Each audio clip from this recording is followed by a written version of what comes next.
कभी इस नदी में बहुत पानी हुआ करता था, पर इस फैक्ट्री की वजह से ना तो नदी बची है और ना ही तालाब। खेती का काम तो कब से बंद हो गया है। यहाँ तकरीबन 60 बच्चे ऐसे हैं जो बस हड्डी के ढांचे बनकर रह गए हैं। ए बेटा, कपड़े धोने दे। गांव की इस हालत की जिम्मेदार ये फैक्ट्री है। गांव में स्वागत है आपका। कैसे हैं आप लोग? सब बढ़िया। आओ तिलक। तिलक, ये मुरुगन है, हमारा साथी। कैसे हैं आप लोग? और ये है यासिन भाई। भाई ये तिलक है। यासिन भाई गांव के मुखिया हैं। भैया, अगर तुम 20 साल पहले आकर इस गांव को देखते तो तालाब भरे हुए थे, हर तरफ हरियाली ही हरियाली थी। हम बस बीज छिड़क देते थे और 3 महीने में खेती लहलहा उठती थी। ये झील गर्मी में भी नहीं सूखती थी। ये धरती इंसान तो क्या, परिंदों के लिए भी स्वर्ग थी। पर अब इस फैक्ट्री से जो रसायन नाले में जाता है, उससे कई बीमारियां फैल गई हैं। बच्चे विकलांग होते जा रहे हैं।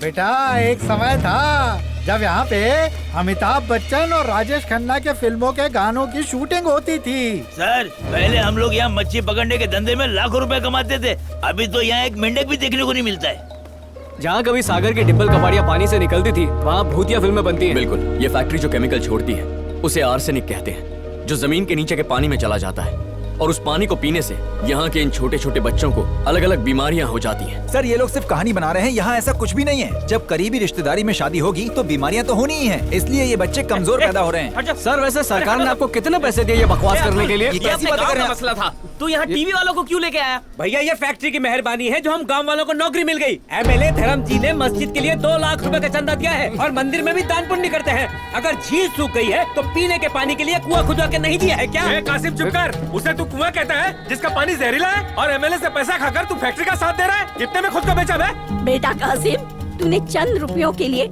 हमें बेच दिया। तू जैसा करेगा ना वैसा ही भरेगा। अल्लाह करे तू जन्नत में जाए। कासिम भाई, हमें समझ में आ गया कि वो एमएलए धर्म हमारा ही मांस नोचकर हमें ही खिला रहा है। अब जाइए यहाँ से, निकल जाइए। इधर दिखा ना तो तेरे को काट डालेंगे। निकल। आइए यहाँ से।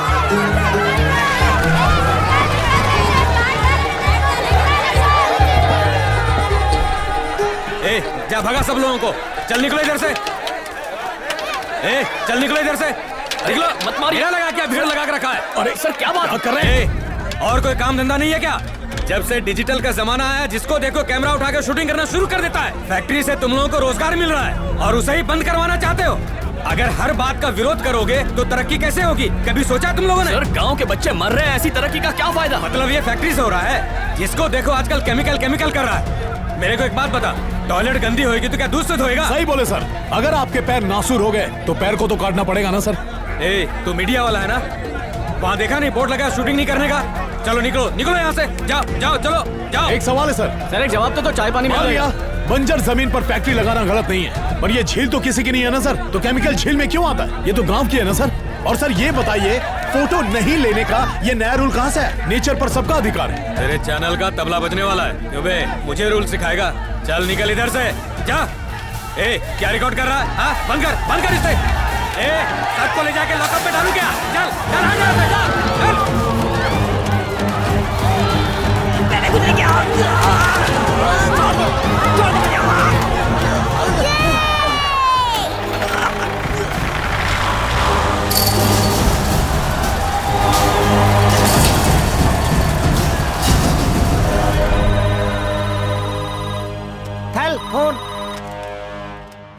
हाँ बोल।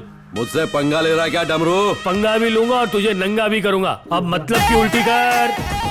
वार्निंग दे रहा हूँ तुझे।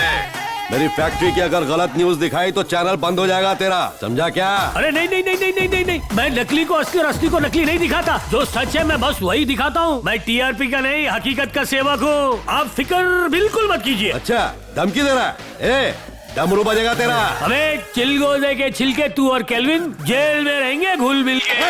अभी ट्रक भर के आदमी लाता हूँ। एक मिनट रुको, मैं बात करता हूँ। बात करने की तमीज नहीं इसको।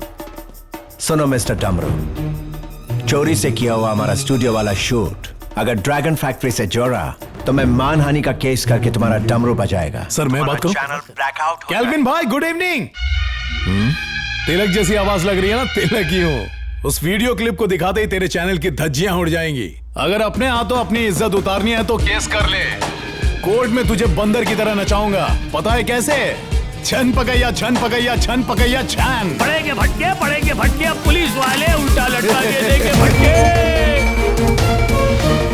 मीडिया और नेता आपका भला भी कर सकते हैं और साथ ही आपको तबाह भी कर सकते हैं। एमएलए धर्म ने गैर कानूनी तरीके से एक फैक्ट्री लगाई और लालच में मीडिया ने भी उसका साथ दिया, जिसकी वजह से कई गांव तबाह हो गए। धर्म जैसे गुंडे और घिनौने इंसान ने कई अपराध किए हैं। उसे बड़ी बेशर्मी से गरीबों का हीरो बनाया गया और ये काम एक जाने माने चैनल ज़ेन1 टीवी ने किया, लेकिन कोई इसके लिए आवाज नहीं उठा। ये सब न्यूज चैनल वाले पैसा खा के बकवास करते हैं। चैनल बदल दे। ठीक है, बदल दीजिए। कल्पना आपकी कोई नहीं लगती, आप इस झंझट में क्यों पड़ेंगे? लेकिन मुझे फर्क पड़ता है, क्योंकि ये देश मेरा घर है। अगर आज हमने जुल्म के खिलाफ आवाज नहीं उठाई तो शायद कल हम ही उसका शिकार बने। मैंने ज़ेन1 टीवी में रहते हुए कई बार उनका पर्दाफाश करना चाहा। अब मैं आपको आपकी जानकारी के लिए एक वीडियो दिखाऊंगा कि कैसे आत्माराम गोटे मतलब एमएलए धर्म एमएलए से एक गुंडा लड़ाकू कैसे बना। आपने जिन्हें मारा है उन सब की लिस्ट है मेरे पास। हाँ, मारा मैंने लोगों को। क्या कर लेगा तू?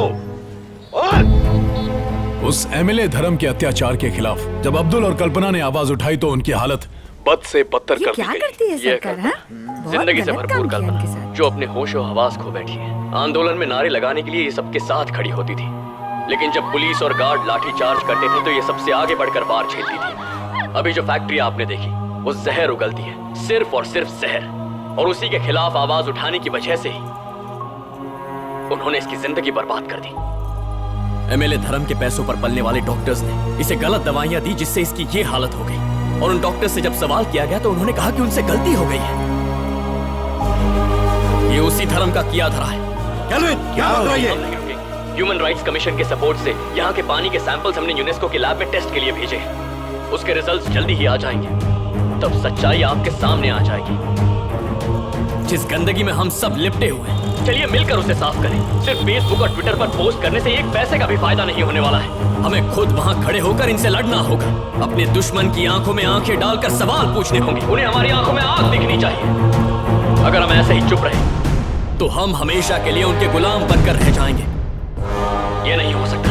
हम उन दरिंदों को उनके गुनाहों की सजा दिलवा कर रहेंगे। इस आंदोलन में आप हमारा साथ दीजिए। जय हिंद। जागरूकता और बदलाव लाने में मीडिया की बहुत अहम भूमिका है, लेकिन जब मीडिया ही टीआरपी की लालच में पड़ जाए तब क्या होगा? अगर हम जात पात के नाम पर, हिंदू मुस्लिम सिख ईसाई धर्म के नाम पर बंट गए तो क्या होगा? हम सब बिखर जाएंगे। हम एक साथ मिलकर ही इस भ्रष्टाचार को रोक पाएंगे। लेकिन ये मेरे सिर्फ अकेले से नहीं होगा, बल्कि आप सबको भी जागरूक तो होना होगा। नमस्कार, जय हिंद। केल्विन, अगर मेरे को एक खून भी माफ होता ना तो सबसे पहले मैं तेरा खून करता। ये सब तेरी वजह से हुआ है। अब तू ही सब कुछ सेटल करके दे मेरे को। क्या रे अनिल, ट्रक तैयार है ना? सबको तैयार कर। चुप रहे। वो मेरे सर के ऊपर नाचेगा और मैं देखता रहूं? मेरे को गांधी मैदान समझा है क्या? देखो धर्म, सारा शहर तुम्हारा इस लफड़े को अच्छी तरह से जानता है। अगर तुमने किसी का मर्डर किया तो उस पर इंक्वायरी बैठ जाएगा, तुम्हारा करियर खत्म हो जाएगा। मैं किस लिए है? देखना धर्म, कैसा मैं उनका हर चाल को मिट्टी में मिलाता। बोल वचन नहीं चाहिए, बस 2 दिन का टाइम दे रहा हूँ। अगर तूने सब कुछ सेटल नहीं किया तो लॉरी सबसे पहले तेरे ऊपर चढ़ेगी। सोच ले, फिर मेरे को मत बोलना।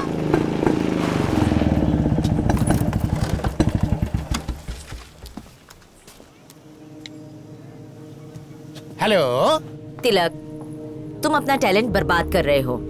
हीरा कभी भी अपनी खुद की कद्र नहीं जान सकता। हाँ, सही बोली। हम तुम्हें मुंह मांगी कीमत देंगे, तुम बस वापस आ जाओ। ओ वाह, 5 लाख पर मंथ। भावना, एकदम सही टाइम पे फोन किया।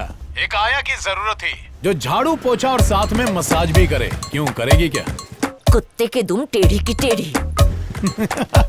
कौन था? भावना थी। अच्छा, 5 लाख महीना मुझे भी कॉल आया ऑफर था। दी। अच्छा, क्या कहा? आंटी की खूब क्लास ली। अच्छा, तुमने?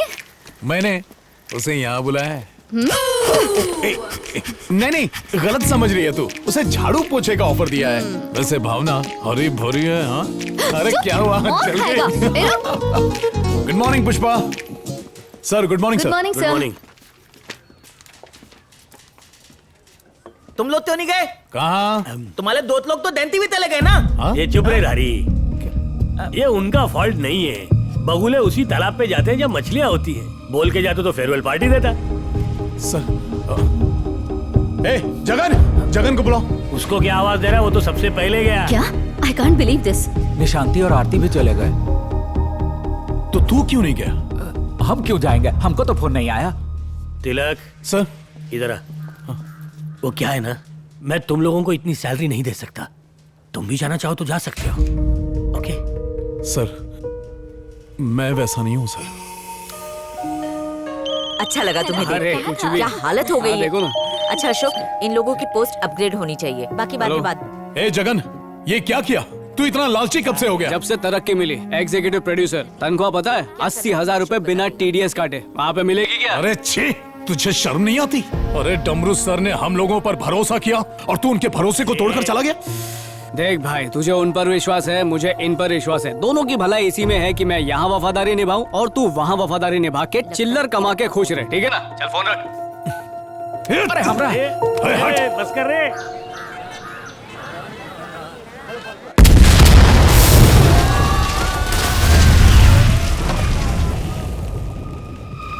सर, टनकपुर के कलेक्टर ऑफिस में धमाका हुआ है। हम भी उसके ऊपर कुछ न्यूज बनाते हैं। नमस्कार। आज शाम 4:30 बजे टनकपुर के कलेक्टर ऑफिस में बम ब्लास्ट हुआ, जिसमें 5 लोगों की जान चली गई और इस हादसे में 15 लोग गंभीर रूप से घायल हुए हैं। इसके साथ ही कलेक्ट्रेट ऑफिस को भी भारी नुकसान हुआ है। पुलिस ने इस घटना की FIR उड़ी दर्ज बाबा, कर ली है और एक इसका वास्ते हम कवरेज के लिए बाहर नहीं जाता। टनकपुर से इस दर्दनाक हादसे की हमारे पास CCTV की कुछ तस्वीरें हैं। Zen1 TV को शक है कि यही वो व्यक्ति है जिसके सूटकेस में बम हो सकता है, लेकिन ये कौन है और इस सूटकेस में क्या था? इस सवाल की खोज करने पर एक चौंकाने वाली बात सामने आई है। जिस आदमी ने वो सूटकेस कलेक्टर ऑफिस में किसी खास जगह छुपा कर रखा था, वो एक खतरनाक आतंकवादी है और उसके संबंध तालिबान से बताए जाते हैं। ये तो अब्दुल जैसा लगता ही नहीं। नहीं सही है, क्योंकि उस दिन जब वो मेंढक के माफिक टीवी पे फुदक रहा था, हमको लगा वो आतंकवादी है। हाँ बोलो तिलक। ए अब्दुल, टनकपुर के कलेक्टर ऑफिस में बम फटा है। मीडिया इसके लिए तुझे जिम्मेदार ठहरा रही है। क्या कह रहे हो? अभी आधे घंटे पहले ही मैं वहाँ गया था, लेकिन देख, मुझे सफाई मत दे, मुझे तुझ पर भरोसा है। एक काम कर, तू पुलिस स्टेशन जा और उन्हें सच बता दे। मैं वहीं पहुंच रहा हूँ। मैं वहाँ क्यों जाऊँ? मैं पुलिस स्टेशन नहीं जाऊंगा तिलक। जितना बोल रहा हूँ उतना कर अब्दुल, तुझे फंसाया जा रहा कर रही है। है। ये MLA और केल्विन की एक चाल है। जानकारी के अनुसार उस आतंकवादी का नाम अब्दुल बताया जा रहा है। प्लीज मेरी बात मान ले। तू टेंशन मत ले, अपने जाफर भाई संभाल लेंगे। मैंने कुछ नहीं किया, जब भाग यहाँ से। अरे वाह केल्विन, मेरी उम्मीद से कहीं ज्यादा बड़ा खिलाड़ी निकला तू। ब्रेकिंग न्यूज में ही अंगार लगा डाली तूने। अभी तो मैच शुरू हुआ है। अभी हर ओवर में कोई ना कोई विकेट डाउन होएगा डरम। पूरा टेक ऑफ। सही है, हर बॉल पे सिक्सर लगना चाहिए। पूरा मैच फिक्स कर डाल छोटे। ठीक है, हम बाद में बात करता हूँ।